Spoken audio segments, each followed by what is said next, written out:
Lecture है वो है, ये जो कोर्स है हमारा वो है water and waste water engineering.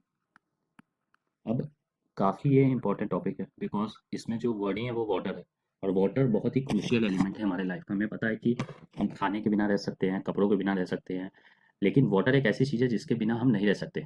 खाने के बिना हम 6-7 दिन तक जिंदा रह सकते हैं, बट वाटर के बिना हम जिंदा नहीं रह सकते। तो वाटर एक ही बहुत ही क्रूशियल एलिमेंट है हमारे लाइफ का, और एज अ सिविल इंजीनियर हमें रिस्पॉन्सिबिलिटी ये मिली है कि हम इस फील्ड में कुछ अपना कंट्रीब्यूशन दे सकें।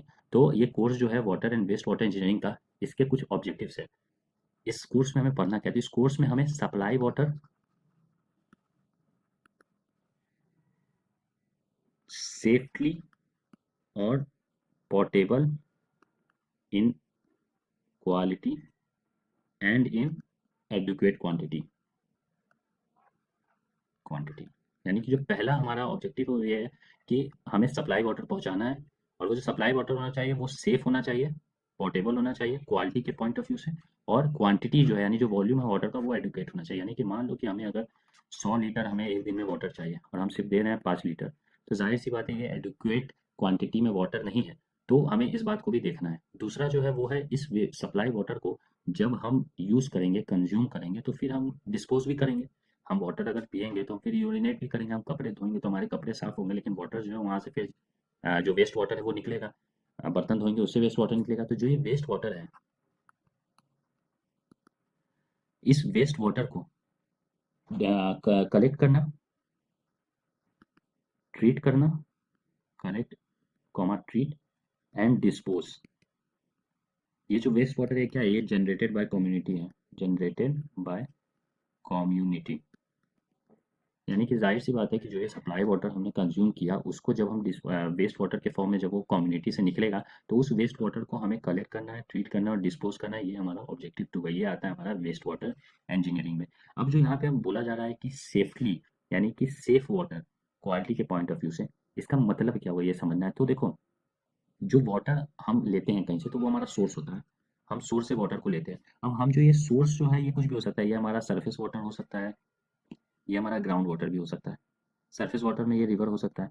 तो जाहिर सी बात है कि आज अगर हम अपने चारों ओर देखें, जो भी हमारे जिस शहर में तुम हो वहाँ पे जो रिवर है उसको अगर तुम देखो और उस वाटर को डायरेक्टली कंज्यूम करने को तुम्हें बोला जाए कि भाई इस वाटर को लो और पी लो, तो क्या आप पी सकेंगे? नहीं पी सकेंगे, बिकॉज जैसे जैसे पॉपुलेशन हमारा इंक्रीज हो रहा है, हमारा वैसे वैसे वेस्ट प्रोडक्ट भी इंक्रीज हो रहा है, और इस वेस्ट प्रोडक्ट को हम डिस्पोज कहाँ करते हैं? इसी रिवर्स में तो डिस्पोज करते हैं। आप जो है जैसे आज देख रहा होगा कि गंगा नदी कितनी गंदी हो गई थी, तो उसके लिए काफ़ी ज़्यादा गवर्नमेंट काम भी करी है उसको साफ कराने के लिए। तो ये जो गंदी हुई, ये हुई कैसे? क्योंकि जो भी हमारे वेस्ट प्रोडक्ट्स थे, सैनिटरी वेस्ट, डोमेस्टिक वेस्ट, ये सब बह के कहाँ जाती थी? गंगा में ही जाती थी। या कोई और रिवर है उसके अगल बगल लाशें जलती हैं, लाश हमारा घाट में ही जलता है, तो उस लाश को फिर हम क्या करते हैं? डिस्पोज कर देते हैं। बहुत ही हार्मफुल होता है ये, बता रखना।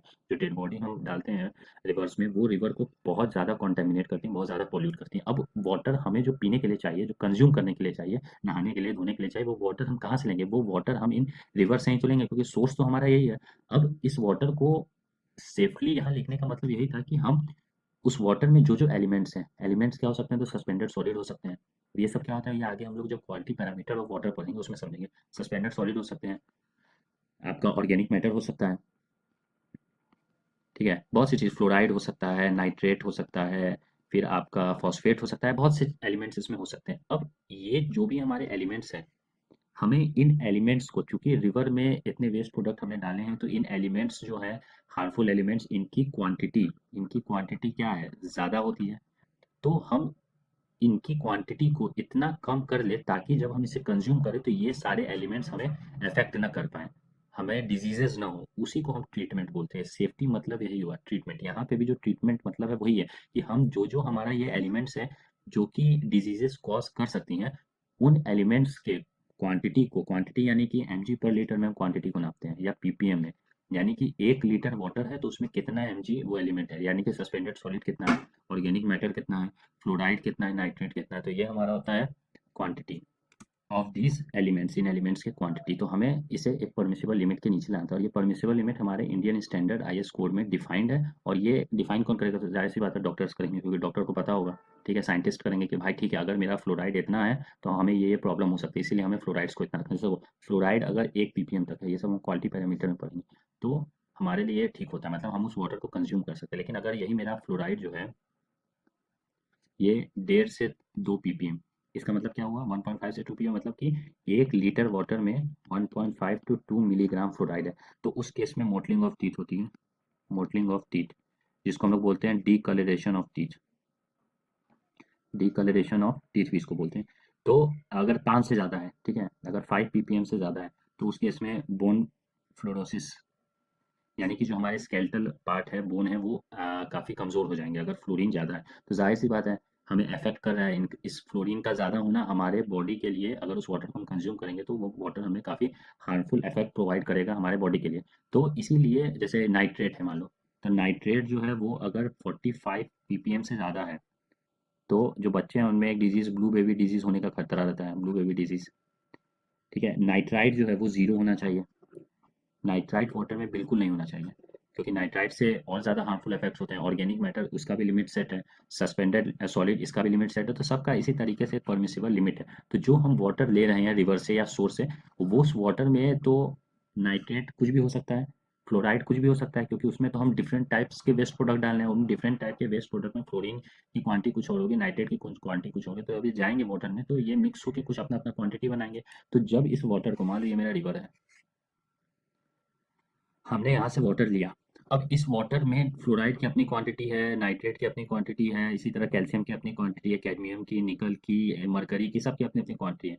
तो हमें उसे ट्रीटमेंट प्लांट से गुजारना होगा। ट्रीटमेंट प्लांट बेसिकली होता है, एक प्रोसेस होता है जिसमें डिफरेंट प्लांट्स रहते हैं जो वाटर को ट्रीट करता है। वाटर को ट्रीट करने का मतलब हम समझ चुके हैं कि इन सब के जो एलिमेंट्स हैं, ठीक है, सस्पेंडेड सॉलिड हो चाहे ऑर्गेनिक मैटर, इन सब की क्वांटिटी को एक परमिसिबल लिमिट के नीचे रखना, परमिसिबल लिमिट के नीचे रखना, उसी को हम ट्रीटमेंट बोलते हैं। हम उसके वैल्यू को कम करते हैं, उसके क्वांटिटी को, फिर इस वाटर को हम यहाँ पे क्या करते हैं, कंज्यूम कर सकते हैं, तो हम पे हार्मफुल इफेक्ट नहीं होगा। यही यहाँ पे जो हमने सेफ्टी सेफली लिखा है, इसका मतलब यही हुआ, जो यहाँ पे हमने सेफली लिखा था। और सेफ वाटर सेफ होगा कैसे, ट्रीटमेंट करके, और इसी ट्रीटमेंट के बारे में हमें इस कोर्स में बल्क में पढ़ना है।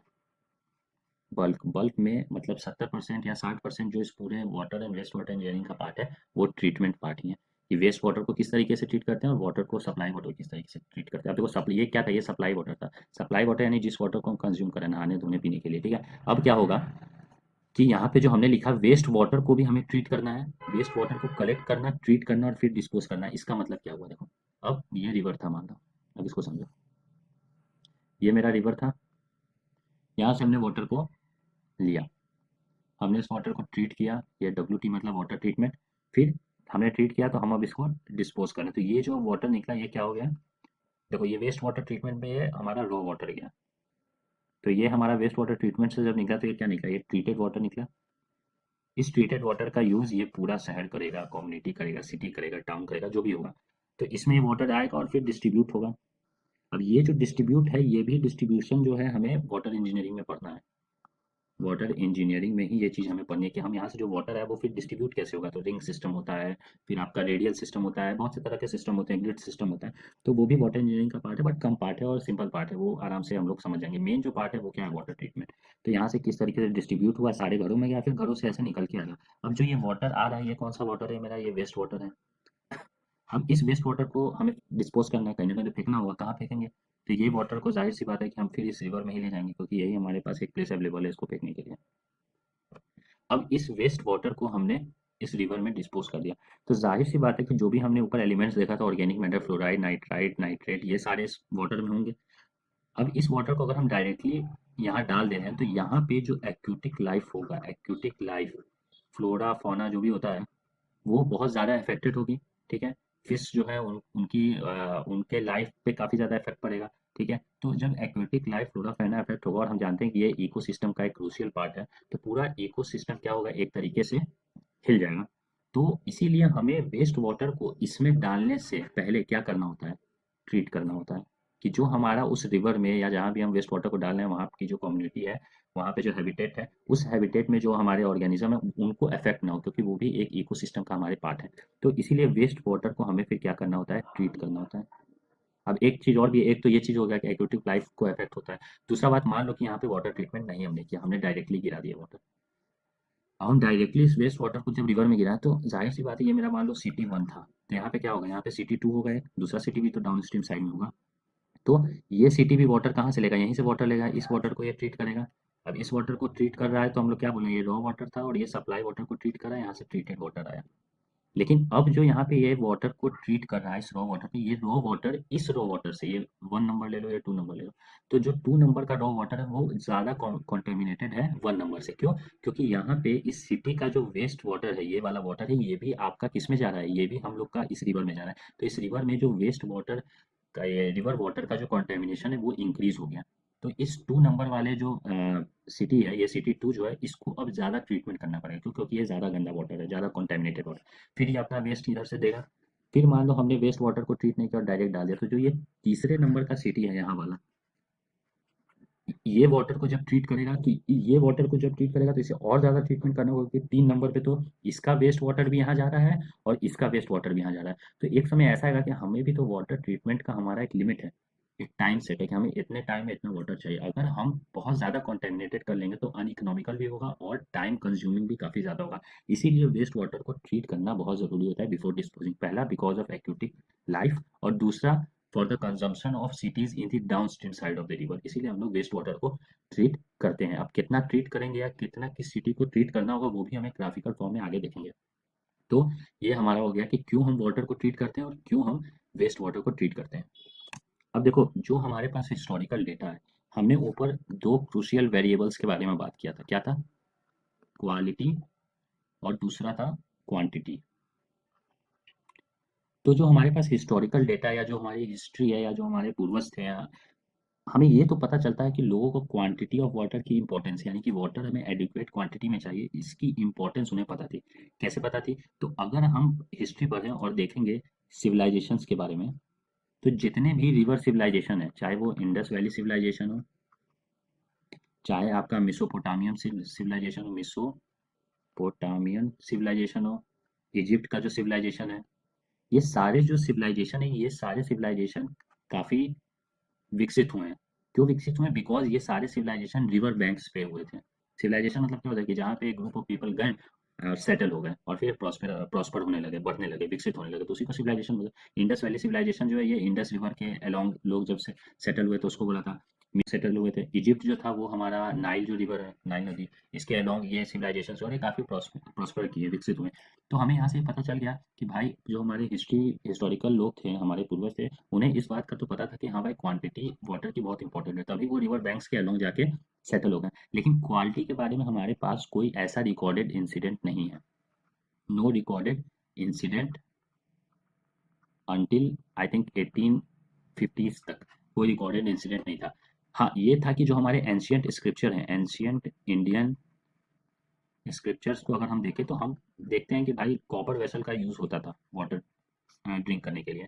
ठीक है, कॉपर वेसल क्या होता है कि कॉपर जो है वो वाटर में डिसॉल्व होता है एंड किल्स बैक्टीरिया। कॉपर जो है वो क्या होता है, वाटर में डिसॉल्व होता है और बैक्टीरिया को किल करता है, किल्स बैक्टीरिया। तो जाहिर सी बात है कि क्वालिटी को इसमें क्या किया गया, इंपॉर्टेंस दी गई। बट ये इंडियन स्क्रिप्चर्स में लिखा हुआ है, कोई रिकॉर्डेड ऐसा इंसिडेंट नहीं है जो कि वेस्ट में हमने देखा था 1850s के टाइम में। 1850s के पहले कुछ नहीं था। अब देखो, मैंने अभी ऊपर हम लोग ने ये समझा कि फ्लोरीन अगर ज़्यादा हो तो क्या होता है, नाइट्रेट ज़्यादा हो तो क्या होता है, एक हमने ऐसे ही व्यू देखा था। बट फ्लोरीन के ज़्यादा होने से बोन फ्लोरोसिस होगा, ये पता कैसे चला? आखिर लोगों को इस बात का नॉलेज कब हुआ कि भाई अगर हम गंदा पानी पिएंगे, कॉन्टेमिनेटेड वाटर पिएंगे तो हमें डिजीज भी होगा? कभी ना कभी तो पहले पता चला होगा। नाइट्रेट 45 से अगर ज़्यादा है तो ब्लू बेबी डिजीज होने का खतरा है। बट इसकी शुरुआत कहाँ से हुई है, पता कैसे चला कि अगर वाटर कॉन्टेमिनेटेड है तो डिजीजेस हो सकती हैं? तो 18 आई थिंक 50 वही 54 में हेल्थ वर्कर थे Jon Snow, doctor Jon Snow नाम से एक हेल्थ वर्कर, इन्होंने एक रिलेशनशिप इन्होंने पता किया कि अगर हमारा वाटर जो है वो कॉन्टेमिनेटेड है, कॉन्टेमिनेशन यानी कि डिजीजेज स्प्रेडिंग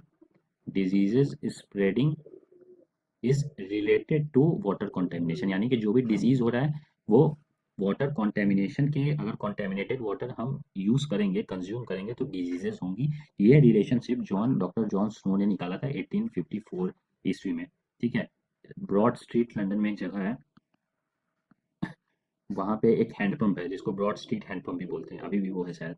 तो उन्होंने देखा कि जब इस हैंडपंप से जो वाटर निकल रहा है वो कॉन्टेमिनेटेड है, मतलब इसी 1854 के टाइम में इसी हैंडपंप के अगल बगल यानी ब्रॉड स्ट्रीट के जो अगल बगल एरिया था वहाँ पे कॉलेरा जो है फैला था। तो डॉक्टर जॉनसन ने पाया था कि जो हैंडपंप से वाटर निकला है वो क्या था, कॉन्टेमिनेटेड था, जो वाटर टेबल था वो शैलो हो गया था। तो जब ये ऐसा हो रहा था तो उन्होंने देखा कि भाई कॉलरा भी फैल रहा है, ऐसा दो तीन जगह उन्होंने और देखा होगा। तो इससे उन्हें पता चला कि हाँ भाई अगर वाटर कंटेमिनेटेड है तो डिजीज हो सकती है। बट 1900 तक हमें सिर्फ यही पता था कि disease spreading is related to water contamination. कौन सा डिजीज किस टाइप के वाटर कंटेमिनेशन के कारण है ये नहीं पता चला था, ये 1900 के बाद ही पता चला। जैसे जो कॉलेरा है ये आपका बैक्टीरिया के कारण होता है, और इस बैक्टीरिया जो इस पर्टिकुलर बैक्टीरिया उसको हम लोग क्या बोलते हैं, विब्रोकोमा, ये बैक्टीरिया का नाम है, इसके कारण कॉलरा होता है। ये सब 1900 के बाद ही पता चला था। तो जो रिलेशनशिप है वो डॉक्टर जॉन स्नो ने दे दिया था, बट पर्टिकुलर किस बैक्टीरिया के कारण हो रहा है वो हमें 1900 के बाद ही पता चला। हम देख पा रहे हैं कि जैसे जैसे हमारा अ, हम फ्यूचर में जा रहे हैं या हमारा टाइम पास हो रहा है, तो टाइम जैसे जैसे हमारा पास हो रहा है तो हमारे इंस्ट्रूमेंट्स जो है वो क्या हो रहे हैं, इंस्ट्रूमेंट्स डेवलप हो रहे हैं। ठीक है, नए नए इंस्ट्रूमेंट डेवलप हो रहे हैं, उनका प्रिसीजन बढ़ रहा है। अब जाहिर सी बात है जब प्रिसीजन इंक्रीज हो रहा है तो और ज़्यादा हम डिफेक्ट्स या कंटेमिनेशन पता कर पा रहे हैं वाटर में।